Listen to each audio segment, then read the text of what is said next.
নমস্কার বন্ধুরা, আপনাদের channel Poppy kitchen with village ফুডে আপনাদের সবাইকে আবারও অনেক অনেক স্বাগত জানাই। প্রায় 1.5 থেকে 2 মাস আগে ঠিক এই পেছনে জমি থেকে শাপলা তুলে আপনাদেরকে রান্না করে দেখিয়েছিলাম। তো আজকে আমি আর দিদি চলে এসেছি আবারও শাপলা তুলবো বলে। পুরো জমিটা দেখা একদম সাদা হয়ে ফুল ফুটে আছে। আজকে শাপলা চিংড়ি করব আর তার সঙ্গে চিংড়ি মাছের টক করব। মানে একটা ভিডিওতে আপনারা চিংড়ি মাছের দুটো রেসিপি দেখতে পাবেন। আপনাদের দাদা বাজারে আর কিছু মাছ পায়নি, তাই চিংড়ি মাছ অনেক নিয়ে এসছে। চলো আগে শাপলাগুলো তুলে নিই, আপনারা পুরো ভিডিওটা দেখতে থাকবেন। বাবা কত জল গো!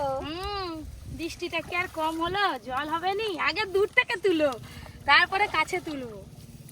এই দেখুন শাপলা ফুলটা দেখুন কত বড়, আর এই যে শাপলাটা দেখুন না, ও মা উল্টে পড়ে যাচ্ছে। কতখানি মোটা দেখেছো? হ্যাঁ, কেন বলো তো?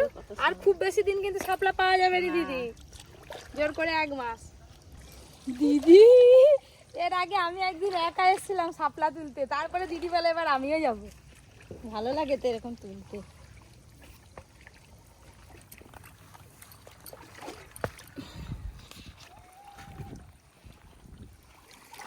এবার কিন্তু ভেট হয়ে যাবে দিদি।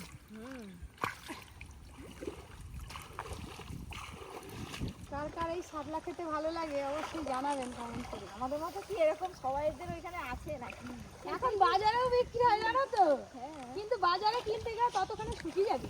আমরা একদম জমির শেষ প্রান্তের দিকে চলে এসেছি। এই দিকটায় প্রচুর শাপলা আছে, আর দিদি যাচ্ছে আরো দূরে। কি সুন্দর লাগছে দেখো, যেন পদ্ম ফুল হয়ে আছে।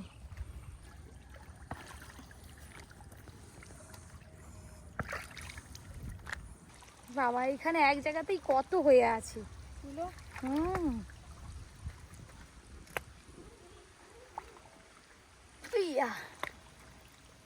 এই দেখুন কত শাপলা তুলে নিলাম।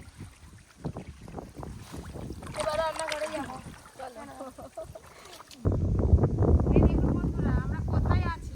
একদম জমির সেই কোণ থেকে শাপলা তুলে নিয়ে আসছি।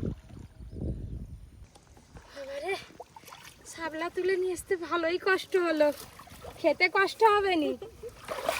ও মা গো, উল্টে পড়ে যাচ্ছি, হাত ধরবো নাকি? না, যাই সোজা রান্নাঘরে গিয়ে স্নান করে ফ্রেশ হয়ে তারপরে কাটাকাটি শুরু হবে। রান্না করা নয়, একটা একটা সব জোগাড় করতে করতে রান্নাঘরে রেখে দিলাম। এবার ভালো করে চান করে ফ্রেশ হয়ে আসি, তারপরে হবে। তারপরে দাদু আসবে আবার। জমি থেকে তো শাপলা তুলে নিয়ে চলে এলাম। আর যে চিংড়ি মাছের কথা বলছিলাম, এই দেখুন এইগুলো কিন্তু থোড়া চিংড়ি না, এইগুলো গেটে চিংড়ি। এই দেখেছেন বন্ধুরা, এই সাইজের চিংড়ি মাছগুলোকে গেটে চিংড়ি বলে। এই যে একটু পেটের কাছটা মোটা মোটা হয়, আর সাইজে কিন্তু এরকমই হয়। এবার সেই গলদা চিংড়ির মতো দাঁড়া আছে দেখুন। হ্যাঁ, আজকে এই চিংড়ি মাছ দিয়ে দুটো রেসিপি করবো। বাবা দুজন মিলে যে এত শাপলা তুলেছি বিশ্বাসই হচ্ছে না। দেখো আকুর করে ধরা যায়। কোনো জমিতে কত হয়ে আছে বলো তো। আমি এদিকে গেটে চিংড়ি মাছগুলো বেছে নেবো, আর দিদি ওদিকে শাপলা কেটে নেবে। শাপলার এই আঁশগুলোকে ছাড়িয়ে নিতে হয়।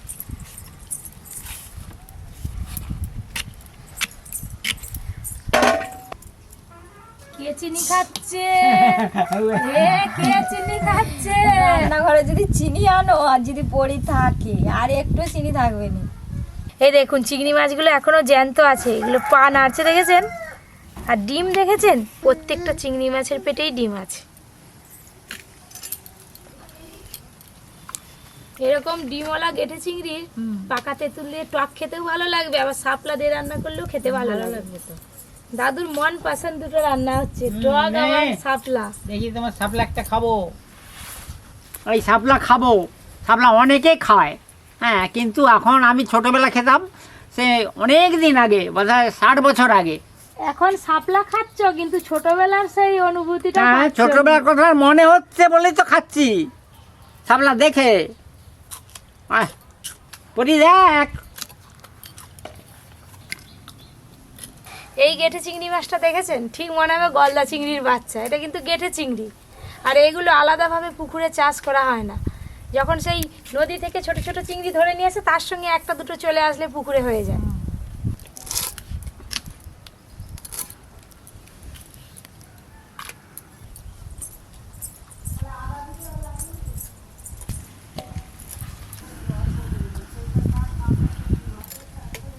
দেখতে দেখতে অনেকগুলো চিংড়ি মাছ বাছা হয়ে গেল, এখনো অনেকগুলো বাছতে বাকি আছে। পপি তোমার বাছা হয়ে গেলে শাপলা দুটো কেটে দিও। শাপলাও তো সেই চিংড়ি মাছের মতোই সময় লাগে। হ্যাঁ দেখো না, একটা সাইকেল দিয়ে শাপলা তো খেয়ে নিলাম। বাস আমাদের কাটা হলো নি, তোমার খাওয়া শেষ। খাওয়া হয়ে গেল। আড়াইজন তো খেলাতেই ব্যস্ত, সে উনুন ধরাতে ব্যস্ত এখন। এই যে সব গেটে চিংড়ি বাছা হয়ে গেল। দিদির হাতে আমি এবার শাপলাগুলো একটু কেটে ফেলি। আমি কিন্তু হাত দিয়েই ছাড়ি ফেলবো। হ্যাঁ, হাত দিয়ে ছাড়ানো হয়ে যাবে তো। এই যে একবার এদিকে ভাঙবে আর একবার এদিকে।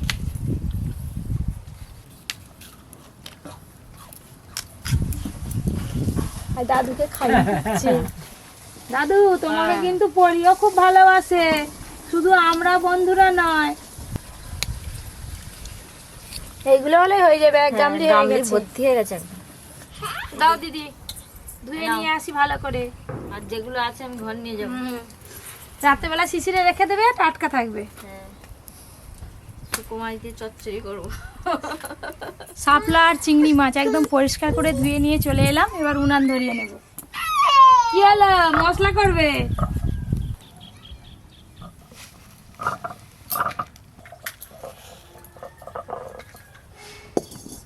সরষের তেল। আজকে কিন্তু বাটাবাটির মশলা বিশেষ কিছু নেই, এই যে শুধু সরষে বাটলেই হয়ে যাবে। টকের জন্য খালি সরষে বাটা। আর এদিকে মাছে লবণ হলুদ আমি মাখিয়ে নেব। আমার আগে পরি মশলা বাটতে বসে হ্যাঁ, জল দিচ্ছে আবার, দেখছো তো। হ্যাঁ। লবণ, হলুদ গুঁড়ো,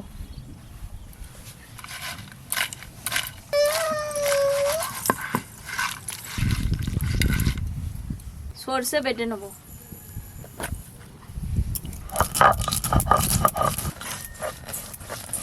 তেল খুব ভালো করে গরম হয়ে গেছে, সব চিংড়ি মাছগুলো একসঙ্গেই ভেজে নেব।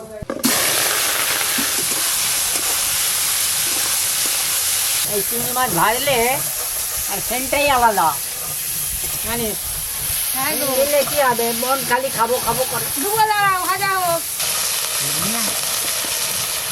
বাবা, বাবা এদিকে আসো না, না না না না না, তোমাকে দিতে হবে না, তুমি ওইদিকে বসে যাও। আর কড়াইতে কি দিতে এসছে দেখো। সব চিংড়ি মাছ ভালো করে ভাজা হয়ে গেল, এবার ঢেলে নেব।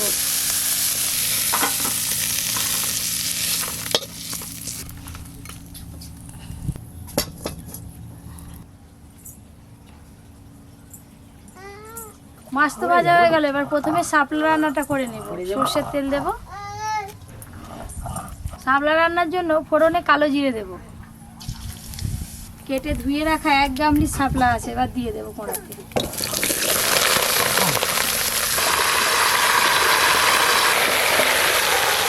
এই দেখুন, এখন তো দেখাচ্ছে একদম এক কড়া ভর্তি, রান্নার পর অর্ধেকেরও কমে যাবে বেশি। কমে যায় তো। লবণ আর দেবো হলুদ গুঁড়ো।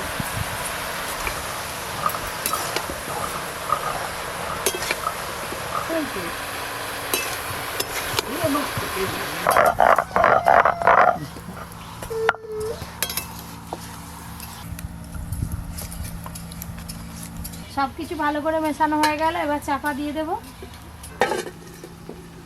শুধুমাত্র এরকম গেঠে চিংড়ি পাকা তেঁতুল দিয়ে টক করলেই কিন্তু খেতে ভালো লাগবে। একটু গাঢ় গাঢ় করে করতে হবে, তেঁতুলটা আগে থেকে ভিজিয়ে দেব।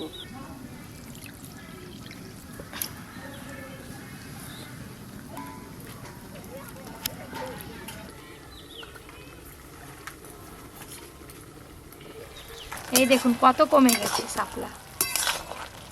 এটা কিন্তু এখনো অনেকটাই কমে যাবে, আর জলও অনেকটা বেরিয়েছে। এবার ভেজে রাখা চিংড়ি মাছ আর চেরা কাঁচা লঙ্কা দিয়ে দেবো। ভাজা চিংড়ি মাছ,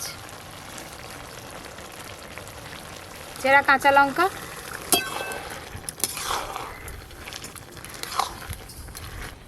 এই শাপলা কিন্তু অনেক রকম ভাবে রান্না করা যায়। শাপলা ভাপাও খুব ভালো লাগে খেতে। আপনারা যদি শাপলা ভাপা রেসিপি দেখতে চান জানাবেন, অবশ্যই রান্না করে দেখাবো। পপি আবার একদিন তো তাহলে নামতে হবে। হ্যাঁ, একদিন দাদুকে লাভি দেওয়া হবে। তাহলে পরের দিন তখন জলটা অনেকটা কমে যাবে। দাদু, আমি, তুমি তিনজনে শাপলা তুলবো। হ্যাঁ ঠিক আছে। শুনেছি শাপলা গাছের গোড়ায় সাপ থাকে দাদু, আর যদি তোমার পায়ে চটি ধরে। অনেকক্ষণ ধরে কিন্তু চাপা দেওয়া আছে, এবার দেখি।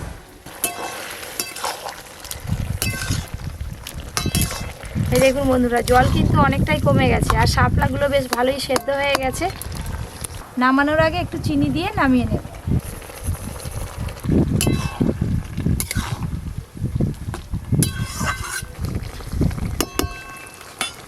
এবার ঢেলে নেব।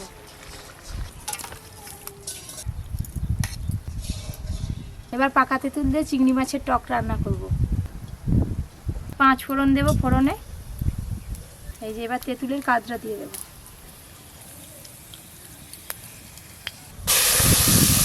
হলুদ গুঁড়ো আর একটু জল লাগবে, জল দেব। লবণ, বলে কি জানো, এতে শাস্ত্রে বলে কি জানো, বলো শুনি। ঝোলে ঝাল দেবে একটু, বলে দিবে জাল। আচ্ছা তাই হবে। এই জোরে জাল দিলাম উনানে, একদম টক বকে করে ঝোল ফুটাবো।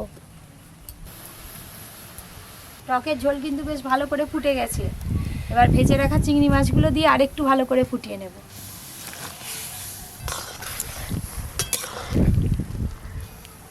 টকটা আরো একটু গাঢ় গাঢ় হওয়ার জন্য সর্ষে বাটা দেব।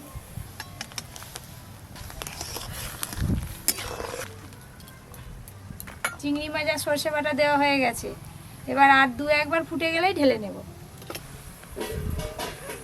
টকের ঝোলটা কিন্তু বেশ খানিকক্ষণ ফুটিয়ে নিয়েছি, অনেকটাই কমে গেছে। এবার চিনি দিয়ে নামিয়ে নেব। চিনি, এবার চিংড়ি মাছের টকটা ঢেলে নেব। ওপর দিয়ে একটু সর্ষের তেল দিয়ে দেব।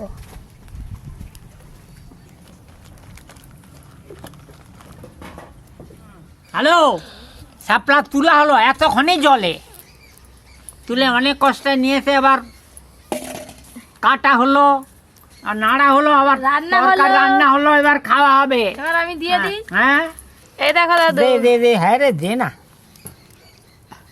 এই দেখো চিংড়ি মাছ পড়ছে, কিন্তু বলবেন হ্যাঁ না রে, চিংড়ি মাছ দেয়নি। না না, কেন দেবো? এবার আমি নিয়ে নিই। শাপলার চিংড়ি মাছ,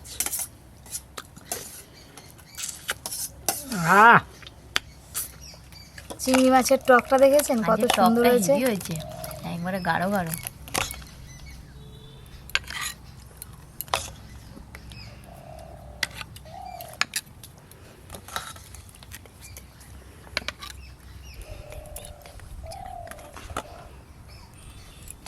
এই যে শাপলা,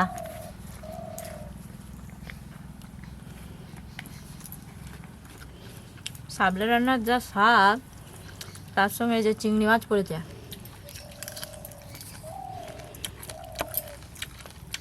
হেভি হয়েছে রান্নাটা।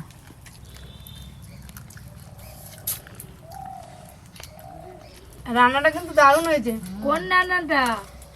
শাপলাটা। ছোটবেলাকার কথা মনে পড়ে যাচ্ছে। ছোটবেলায় ফিস্টি করে খেয়েছো পিসি। এই যে চিংড়ি মাছ, এই গেটে চিংড়ির আলাদাই একটা স্বাদ। ডিমটা দেখেছেন কি সুন্দর, ভাজার পর লাল হয়ে গেছে। এই হচ্ছে শাপলা। আজকে শাপলা পুরো ঘেটে ঘন্ট হয়ে গেছে। শাপলা রান্না করলে তো প্রচুর লতির মাত্র ঘেটেই যায়। টকটা দেখে আমি আর থাকতে পারছি না। আগে 1 চামচ নিই। মনে হয় নাকি টক দিয়েই ভাত খাই। আমি এদিকে টক খেলাম, দাদু দিকে আ করলো। দাদু বাটি তুলে ফেলছে, খাবে বলে। শাপলার থেকে এই টকই ভালো লাগছে। কি মধুর, আমি টক দিয়েই খাবো। টকের চিংড়ি মাছটা কিন্তু আরো বেশি স্বাদ লাগছে, ভেতর অবধি বেশ টকটা গেছে। এই টকের চিংড়ি,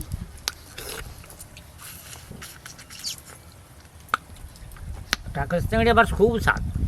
ওই শাপলার থেকে আবার স্বাদ বেশি টকের। চমকি তো যে দারুণ লাগছে। চমকাও। চমকি চমকি টকটা খাবো, ভাতটা পরে খাবো। অনেকে তো ভাত দিয়ে না খেয়ে চমকি খায়, চমকি খেতে দারুণ লাগে। আর আমার ভাত দিয়ে মেখে খেতে ভালো লাগে।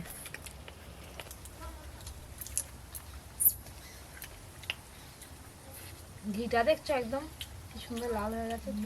রান্না দুটো কিন্তু সাধারণ হলে কি হবে, খেতে কিন্তু অসাধারণ। দারুণ লাগছে খেতে। আজকে এই দুটো রান্নার মধ্যে আপনাদের কোনটা বেশি ভালো লেগেছে অবশ্যই জানাবেন কিন্তু। আর এই সময় কে কী রান্না দেখতে চান সেটাও জানাবেন, রান্না করে দেখাবো। যারা যারা এখনও পর্যন্ত Poppy kitchen with Village Food চ্যানেলটি সাবস্ক্রাইব করেননি অবশ্যই সাবস্ক্রাইব করে পাশে ঘন্টিটা ক্লিক করবেন। সবাই খুব ভালো থাকবেন, সুস্থ থাকবেন, সাবধানে থাকবেন।